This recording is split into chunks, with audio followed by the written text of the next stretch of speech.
안녕하세요. 최근에 힘센 허스, HIMS 주식이 하루 만에 30% 넘게 폭락했었죠. 네, 맞아요. 그 노보노디스크와의 파트너십 종료 소식 때문이었는데요. 투자자들이 좀 놀랐던 것 같아요. 네, 그래서 오늘은 파캡 테드 보시안의 분석 자료를 좀 참고해서요. 이 충격적인 소식 이면에 혹시 다른 성장 가능성은 없는지, 힘센 허스의 진짜 사업 체력은 어떤지 좀 깊이 파헤쳐보려고 합니다. 좋습니다. 사실 그 소식 때문에 힘센어스의 미래에 대해 좀 불안해하시는 분들이 많을 텐데요.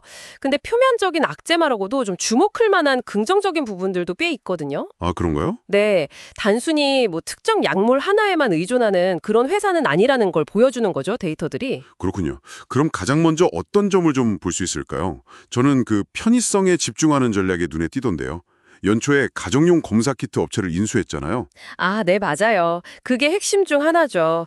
집에서 주요 건강 지표들을 확인할 수 있게 된다는 거. 집에서요? 예를 들면 어떤 것들인가요? 예를 들어서 뭐 심장 건강이라든지 호르몬 수치 아니면 간 기능 같은 거요. 이런 걸 병원에 꼭 가지 않고도 그 혈액 검사 키트로 집에서 그냥 쉽게 체크할 수 있게 되는 거죠. 와, 그건 정말 편리하겠네요? 그렇죠. 바쁜 현대인들한테는 진짜 시간이나 노력을 확 줄여주는 거니까요. 꽤 매력적인 요소입니다. 확실히 편리함은 강력한 무기 같아요. 뭐 아마존 같은 온라인 쇼핑이나 아니면 도어대시 같은 음식 배달이 우리 생활 바꾼 거 생각해보면요. 맞아요. 반대로 전기차 충전 불편한 게 성장을 막는다는 얘기도 있잖아요. 사람들은 편의성을 위해서는 기꺼이 돈을 더 내는 경향이 있죠. 이런 편리함에 대한 투자가 그럼 실제 성과로는 어떻게 나타나고 있는지 그 노보노디스크 이슈 터지기 전에 이미 성장세가 꽤 좋았다고 하던데요. 네, 아주 좋았습니다. 가장 최근 분기 매출만 봐도요. 전년 대비 111% 증가해서 5억 8,600만 달러를 기록했어요. 와, 111%요? 엄청나네요. 네, 그리고 구독자 수도 거의 240만 명에 육박하면서 이것도 한 38% 이상 늘었고요. 구독자도 많이 늘었군요. 네, 근데 여기서 중요한 건 이 늘어난 구독자 중에 상당수가 비만 치료제가 아닌 다른 서비스를 이용하는 사람들이라는 점이에요. 아, 그게 정말 흥미로운 포인트네요. 그 GLP-1 약물 있잖아요. 보통 비만이나 당뇨 치료에 쓰는 그걸 제외하고도 매출 성장률이 상당했다는 말씀이시죠. 네, 바로 그 점입니다.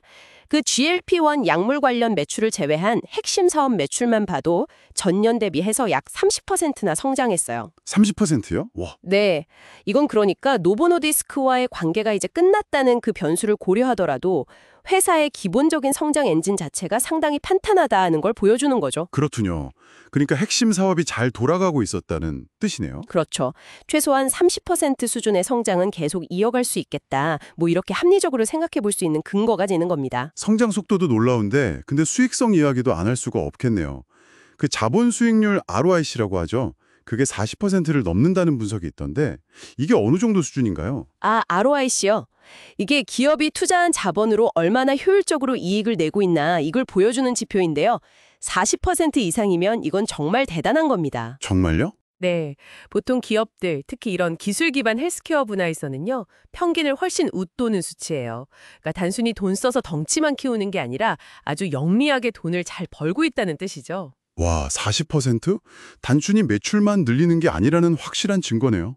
게다가 그 구독자 한 명당 평균 지출액도 늘고 있다면서요. 1분기에 84달러로 전년 대비 50%나 증가했다고요. 네, 맞습니다. 그것도 중요한 지표죠.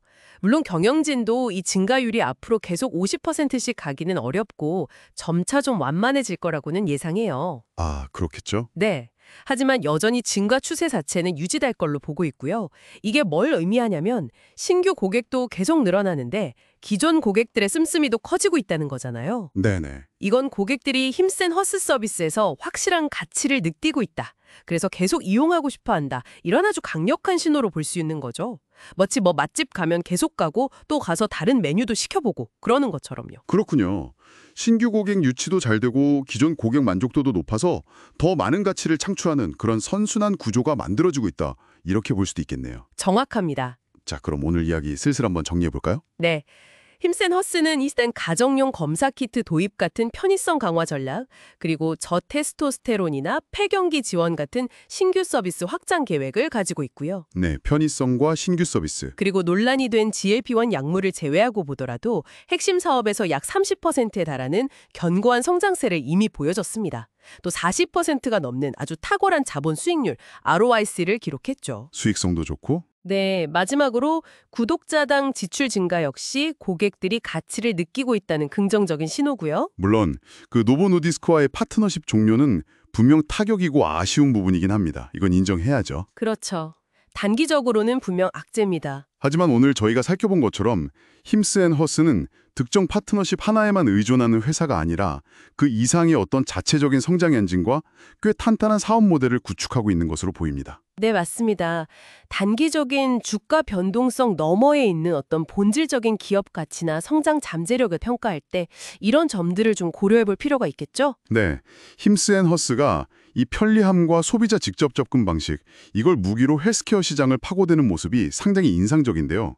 문득 이런 접근법이 혹시 또 다른 어떤 산업 분야에 적용돼서 혁신을 가져올 수 있을지 이런 상상을 해보는 것도 재밌을 것 같습니다.